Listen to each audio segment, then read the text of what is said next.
Oleh karena itu dengan pidana mati.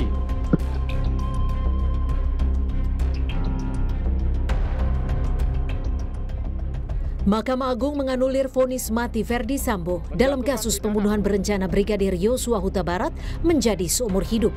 Ini menjadi akhir dari proses penetapan hukum Sambo CS, di mana vonis sudah berkekuatan hukum tetap sehingga bisa langsung dieksekusi. Verdi Sambo sebelumnya dijatuhi hukuman mati karena terbukti melakukan pembunuhan berencana terhadap ajudannya, Brigadir Yosua. Sambo juga dinyatakan bersalah terlibat dalam perusakan bukti kasus pembunuhan itu. Mantan Kadif Propam Polri ini lalu mengajukan banding atas vonis mati yang dijatuhkan PN Jakarta Selatan. Namun Pengadilan Tinggi DKI Jakarta justru menguatkan putusan hukuman mati, sehingga Sambo mengajukan permohonan kasasi yang kini berujung pada ketok palu Mahkamah Agung yang menganulir vonis mati Verdi Sambo menjadi penjara seumur hidup. Terdakwa Verdi Sambo, SH, SIK, MH, putusan PN pidana mati, putusan PT menguatkan amar putusan kasasi,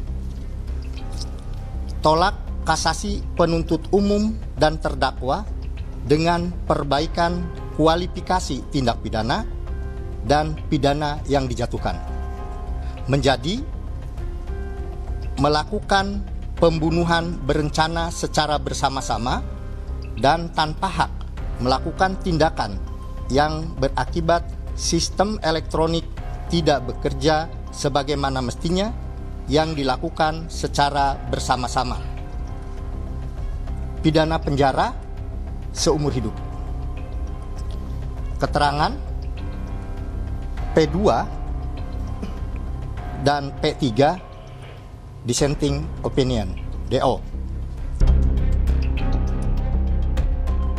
Selain Sambo, vonis terdakwa lain yakni Putri Chandrawati, Kuat Ma'ruf dan Ricky Rizal turut disunat. Tak tanggung-tanggung, vonis istri Sambo dikorting dari 20 tahun menjadi 10 tahun penjara. Sementara vonis ART Sambo, Kuat Ma'ruf yang sebelumnya 15 tahun penjara kini menjadi 10 tahun penjara. Kortingan vonis turut diterima Ricky Rizal dari penjara 13 tahun menjadi 8 tahun. Tim Liputan, Kompas TV.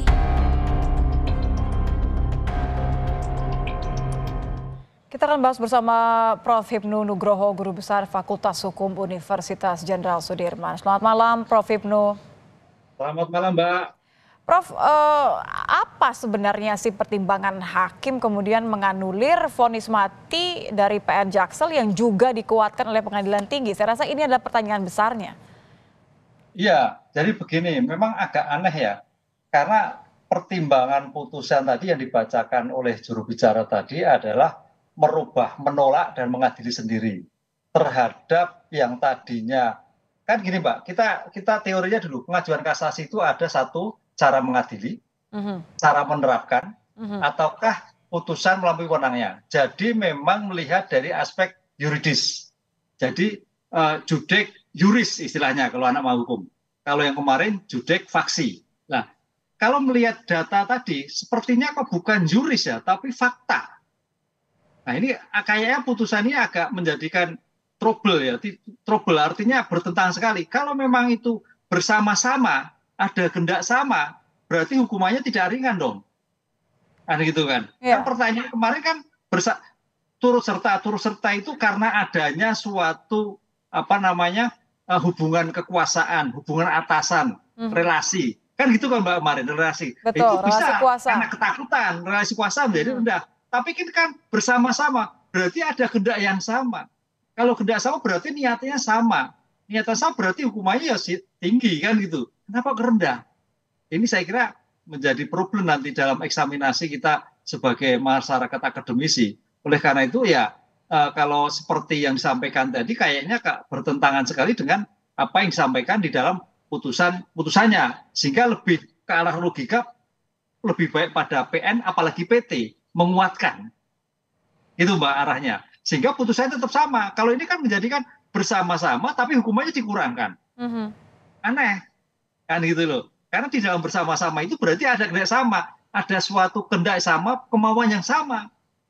Padahal kemauan sama itu turut serta itu kaitannya adanya terhadap suatu relasi kuasa. Oke, bahkan tadi di pernyataan sebelumnya ada salah satu faktornya adalah ada 2 hakim yang kemudian memiliki dissenting opinion gitu. Anda sepakat bahwa merasa aneh ketika harusnya ini adalah sesuatu yang dilakukan bersama-sama, tapi kok kenapa justru malah dikenakan atau diringankan vonisnya? Menurut Anda kemudian apa yang terjadi di antara para hakim ini?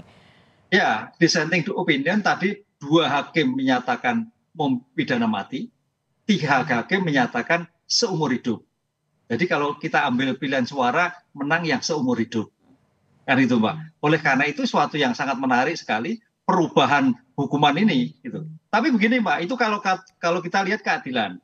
Kalau kita lihat dalam suatu aspek hukum murni, kan hukuman yang bisa realistis ya hukuman seumur hidup. Artinya apa? Bisa dieksekusi. Kan itu.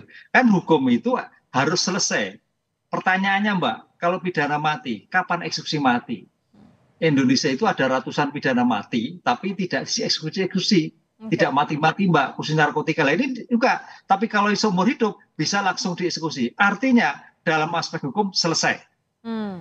Gitu, Mbak. Makanya disebutkan kemudian ingkrah dan bisa dieksekusi. Tapi kan ini tidak berarti kemudian berhenti. Artinya masih ada sebenarnya hal terakhir yang bisa dilakukan oleh para terdakwa. Oh, karena dalam upaya hukum banding, upaya hukum kasasi itu merupakan upaya hukum biasa. Merupakan hak daripada para tersangka terdakwa. Tapi nanti ada upaya hukum luar biasa yang masih diperbolehkan ketika ada bukti baru. Artinya nanti Pak Sambo, ada bukti baru nih. Bisa juga menjadi seumur hidup menjadi 20 tahun. Bu Putri juga perannya yang tadinya 20 menjadi 10. Bisa juga lebih ringan. Nah, peninjauan kembali ini juga suatu ajang bagaimana paling tidak memperingankan hukuman. Karena hukuman peninjauan kembali itu tidak bisa putusannya sama. Harus putusannya lebih rendah. Nggak bisa putusannya lebih tinggi. Kan itu, Mbak.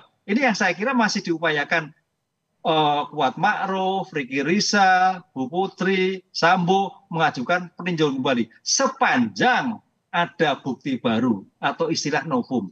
Atau sepanjang ada kekhilafan. Atau sepanjang ada putusan yang saling bertentangan antara PN, PT maupun kasasi. Oke, terakhir Prof, jadi ada kemungkinan bahwa Sambo CS bisa mendapatkan keringanan hukuman dalam bentuk lain, apakah termasuk ketika menjalani penahanan nanti?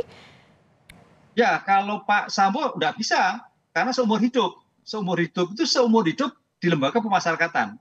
Kecuali nanti Pak Sambo mengajukan PK dan PK-nya dikabulkan menjadi pidana waktu, misalkan 20 tahun. Itu hak-haknya persis sama dengan terpidana lain, ada remisi, ada bebas bersyarat dan sebagainya. Nah ini yang saya kira masih diperjuangkan oleh Pak Sambo dan lainnya. Baik, terakhir berarti kalau kita melihat masih ada upaya hukum, tapi bagaimana pendapat Anda soal faktor keadilan tadi, khususnya kalau kita lihat Putri yang vonisnya ini di korting paling besar ya, 50% dari 20 menjadi 10 tahun. Singkat saja, Prof. Ya. Betul, memang ini tidak memberikan suatu keadilan. Gini Mbak, keadilan ada beberapa pendekatan ya. Pendekatan bagi si korban saya kira sama sekali nggak adil. Keluarga Yosua sama sekali nggak menerima putusan seperti ini. Kemudian keadilan bagi masyarakat demikian juga. Tapi namanya hukum, namanya pemidana itu ada 3 dimensi. Ada retributif, rehabilitatif, maupun restoratif. Khusus Pak Sambo, karena itu kejahatan berat, adalah retributif, artinya pembalasan. Ya paling tidak memang seumur hidup atau pidana mati. Tapi yang lain kalau bisa rehabilitatif. Saya melihatnya artinya apa? Oh Bu Putri punya anak, punya keluarga. Sehingga dengan 10 tahun itu bisa melakukan pembinaan anaknya. Kan suaminya sudah pidana seumur hidup. Demikian Kuat Ma'ruf, demikian Rizky Rizal masih bisa berbaik ke depan untuk menjalani kehidupannya. Ini yang kadang-kadang pertimbangan pemidana itu ada 3 kemungkinan tadi. Baik, terima kasih Prof. Hipnu Nugroho, Guru Besar Fakultas Hukum Universitas Jenderal Sudirman sudah bergabung bersama kami di Kompas Malam. Selamat malam, Prof.